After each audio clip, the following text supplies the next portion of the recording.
अगर सभी लोग इस बारे में बात करेंगे तो तुम्हें भी अच्छा नहीं लगेगा। तुम्हें ऐसा नहीं करना चाहिए। तुम्हारे पिताजी भी इस बात को लेकर बहुत परेशान होते हैं। तुम्हें यह बात खुद ही सोचनी चाहिए। कोई और अगर इस बारे में कहता है तो अच्छा नहीं लगता है। कल तुम्हारी शादी भी होगी, उस वक्त की बात तुम्हें सोचनी चाहिए।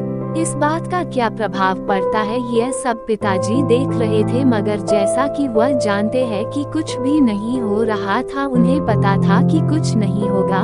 उसे कहने और समझाने का कोई फर्क नहीं पड़ रहा है। वह सभी की बातें सुनकर चला जाता है, मगर उसे कोई भी फर्क नहीं पड़ रहा था। उसके पिताजी हमेशा यही चिंता करते थे कि अगर यह जल्दी ही अपनी सभी जिम्मेदारी को नहीं समझता है तो बहुत परेशानी होती है। मगर यह किस बारे में सोचता है? यह कोई भी काम नहीं करना चाहता है। ऐसा कब तक चलेगा? इसे सोचना चाहिए, मगर यह सोचता नहीं है। अब हम इस बारे में बात कर रहे थे, वह उठकर चला गया है। इसे कोई फर्क नहीं पड़ता है। हमें अब इसे कुछ भी कहने के बारे में नहीं सोचना चाहिए। इसमें माँ भी कुछ नहीं कह पा रही थी, क्योंकि वह मानने को तैयार नहीं था। जो भी सुनने को तैयार नहीं है वह कैसे समझेगा? कुछ समझ नहीं आता है। वह अपने पिताजी के तरह खेत में काम क्यों नहीं करता है? वह कब तक अपने जीवन को ऐसे ही बर्बाद करता रहेगा? मुझे आज उससे इस बारे में और बात करनी होगी। माँ कहती है कि हमें थोड़ा इंतजार करना होगा, शायद वह खुद ही समझ जाए। मगर पिताजी ने कहा कि मुझे लगता नहीं है, अगर तुम कहती हो तो हम कुछ समय इंतजार कर सकते हैं। पिताजी खेत पर चले जाते हैं, मगर उनकी नजर अपने बेटे पर जाती है। वो एक जगह पर खड़ा था। पिताजी उससे कुछ कहना चाहते थे, मगर अपनी पत्नी की बात याद आई तो वो उससे कुछ न कह सके। सोचा कि कुछ समय और देखते हैं, इसलिए वह बिना कुछ कहे ही वहां से चले गए थे। वह अपना काम कर रहे थे। जब शाम हुई तो वह काम करके घर की ओर चल दिए थे। जब वह घर आए तो लड़का आराम कर रहा था। उसे देखकर बहुत गुस्सा भी आ रहा था, मगर पिताजी चुप थे। वो कुछ देर बाद खाना खाने लगे थे। लड़के ने खाना खाया और आराम करने लगा था। माँ कहती है कि बेटा कुछ समय अपने पिताजी के साथ में भी बिताना चाहिए, शायद उन्हें तुमसे कुछ कहना होगा। लड़के ने कहा कि इनके पास तो एक ही बात है, वह काम के बारे में बात करते हैं। उनके पास कोई और भी बात नहीं है जिस बारे में मुझे लगता है, इसलिए बात करने से कोई लाभ नहीं होगा। यह बात सुनकर पिताजी को और भी बहुत तेज गुस्सा आ रहा था, मगर वह चुप थे। वो कुछ नहीं कह पा रहे थे।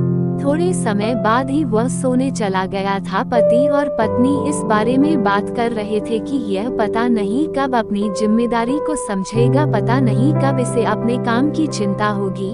जब सुबह हुई तो एक आदमी उनके घर आया था। वो कहने लगा कि एक रिश्ता आया है, अगर तुम अपने लड़के की शादी करना चाहते हो तो मैं बात कर सकता हूँ। मेरे एक जानने वाले हैं, वो आपके लड़के की बात करना चाहते हैं। अगर तुम इस बात के लिए राजी हो तो आगे बात करते हैं। मुझे लगता है कि तुम अपनी जगह पर ठीक हो, मगर मेरा लड़का तो कुछ भी नहीं करता है। अगर उसे काम के बारे में कहते हैं तो वह दूसरी ओर देखने लगता है। मैं इस तरह कैसे हाँ कह सकता हूँ? जब वह कोई काम नहीं करता है तो मुझे भी लगता है कि यह अच्छी बात नहीं है। अगर मैं उसकी शादी कर देता हूँ तो पता नहीं वह फिर भी कुछ करेगा या नहीं। मेरी तो कुछ भी समझ नहीं आता है। वह आदमी कहता है कि आप चिंता ना करें, सब ठीक हो जाएगा। जिनकी मैं बात कर रहा था वह आपके यहाँ रिश्ता करना चाहते हैं, इसलिए मैं आपके पास आया हूँ, नहीं तो मैं यह पर नहीं आता। अगर आपको यह अच्छा लगता है तो आप हाँ कह सकते हैं, बाकी सब ठीक होगा। वो उस आदमी की बात मान गए थे। उन्हें भी लग रहा था कि शादी तो करनी है, शायद उसके बाद सब ठीक हो जाए, क्योंकि अभी तो कुछ भी ठीक नहीं है। इस तरह शादी भी तय हो गई थी। कुछ दिन बाद शादी होने वाली थी। आखिर शादी भी हो गई थी। माँ ने कहा कि बेटा शादी तो हो गई है, अब तुम्हें काम भी करना चाहिए। लड़के ने कहा कि मेरा मन काम करने का नहीं है और कहकर चला जाता है। पिताजी को अब यही लगता है कि यह कोई काम नहीं करेगा। यह बात उस लड़के की पत्नी सुन लेती है। उसके बाद वह कुछ कमा नहीं करती है। जब माँ कहती है कि आज उसने कोई भी काम नहीं किया है तो लड़के को गुस्सा आता है। वह कहता है कि तुमने आज कोई भी कमा नहीं किया है। लड़के की पत्नी कहती है कि जब आप काम नहीं करते हैं तो मुझे भी नहीं करना है। यह बात सुनकर लड़का चुप हो जाता है। अगली सुबह ही सब कुछ बदल जाता है। लड़का काम पर चला जाता है। यह देखकर पिताजी बहुत खुश हो जाते हैं, जो पहले कभी भी नहीं हुआ था। आज वह बहुत जल्दी ही हो गया था। माँ कहती है कि यह सब तो हमारी बहू के कारण ही हुआ है, जिसके बाद हमारी जिंदगी ही बदला गई थी। अब वह लड़का हर रोज काम करता है और उनका घर भी अब बहुत अच्छा हो गया था।